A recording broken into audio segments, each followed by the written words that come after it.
According to the FBI, hate crimes in America targeting Muslims or people who just appear to be Middle Eastern surged in the aftermath of 9/11. There is this cloud, with the hate crimes, with the profiling, with being rounded up. Again, I think this illustrates the power of film, that in spite of the reality, in spite of the material that we know to be true, we still embrace the mythology. The mythology is still a part of our psyches. Stereotypes take a long time to wither away. And for many of us, we're comfortable with our prejudices. We don't want to change. We've grown accustomed to this face.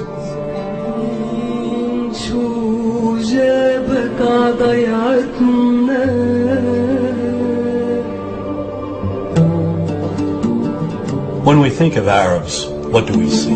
What images come to mind? Do we see actual people? People who, despite real cultural or geographical differences, do pretty much the same things that we do.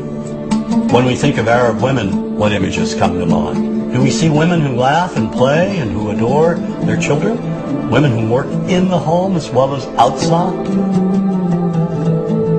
Would it come as a surprise to know that in many Arab countries, a majority of college students are actually women?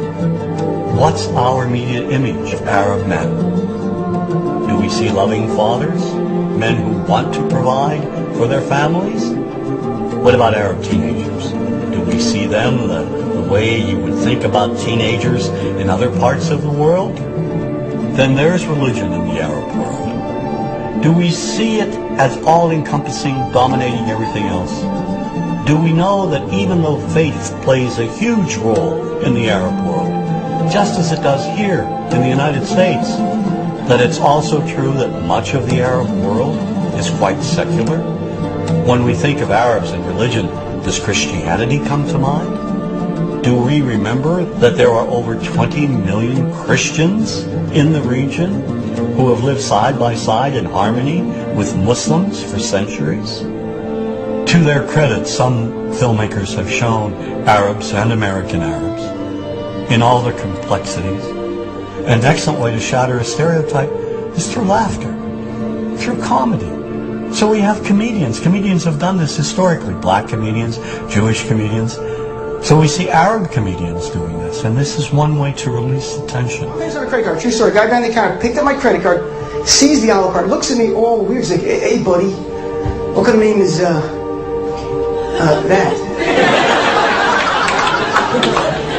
I'm like, well sir, it's an Arabic name. He goes, what does this mean? So I'm like, well, translate it to English? It means peaceful, friendly Arab? But he's not happy because, what Arab country is your family from? So I showed him the most peaceful, popular one that he would like. So I'm like, we're from the same Arab country that Aladdin is from. To his credit, Michael Moore in Fahrenheit 9/11 in the DVD includes a scene with this comedy coming out. My name really is Ahmed, and I can't fly anywhere. All you white people have it easy. You guys get to the airport like an hour, 2 hours before your flight. It takes me a month and a half.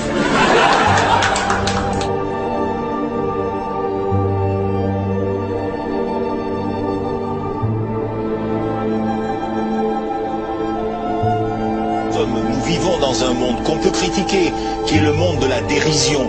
Vous le savez bien, et dans les médias, je dirais le monde de la dérision, on se moque de tout. Le fait que ça se fasse me satisfait. Parce que ça veut dire que nous avons, qu'on est libre, peu à peu... Il faut qu'on soit beaucoup plus sage que ça, qu'on rentre pas dans ces provocations. Et c'est pour ça que... C'est l'autocensure, ça, Jamel. Tu comprends ce que je veux dire? Si on commence à pas faire de dessin pour pas choquer les musulmans, non, c'est de l'autocensure. C'est la fin de la liberté d'expression. Pour moi, la liberté d'expression, la liberté d'expression et le respect font partie, sont mariés ensemble. Moi, je suis pour la liberté d'expression. Mais si je vais blesser une personne, pourquoi blesser la personne? Non, mais si moi j'ai envie de faire une caricature sur Mahomet ou sur un rabbin ou sur Jésus-Christ, il faut que j'ai le droit de le faire. Tu comprends? C'est ça la France. Quand tu sais que tu vas blesser 10 millions de personnes, pourquoi tu vas les blesser? Pourquoi? C'est la liberté, c'est ça. C'est la liberté de...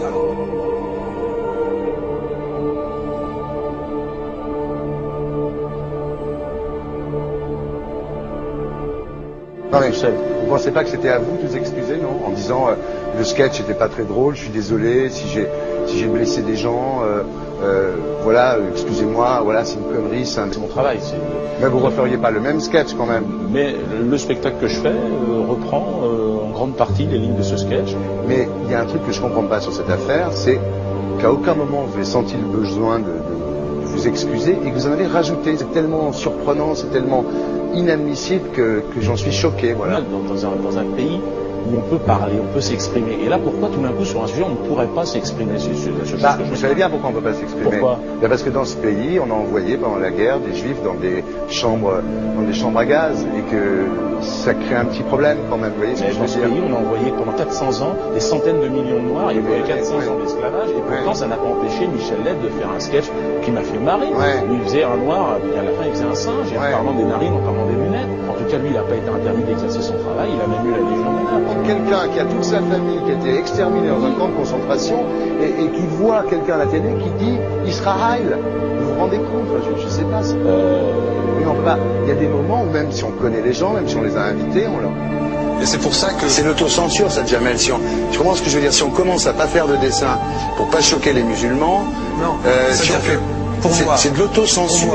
C'est la liberté d'expression. Pour moi, la liberté. Et là, pourquoi tout d'un coup, sur un sujet, on ne pourrait pas s'exprimer sur ce sujet? Vous savez bien pourquoi on ne peut pas s'exprimer. Pourquoi? Parce que dans ce pays, on a envoyé pendant la guerre des juifs dans des chambres à gaz et que... Deux poids, deux mesures. La liberté pour tout le monde.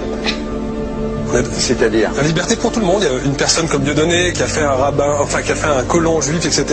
Tous ces DVD ne sont plus dans les pactes. On l'empêche médiatiquement, on ne le voit plus.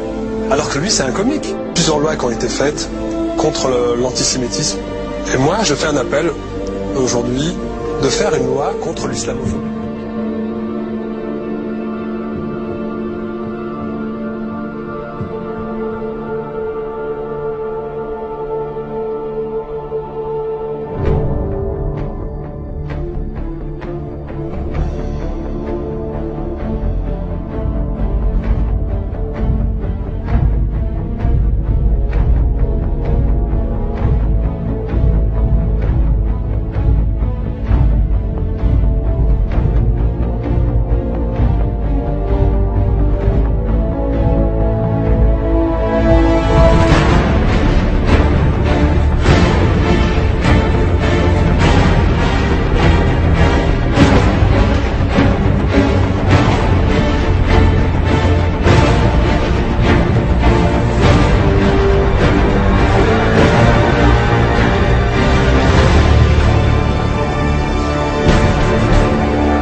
Thank you.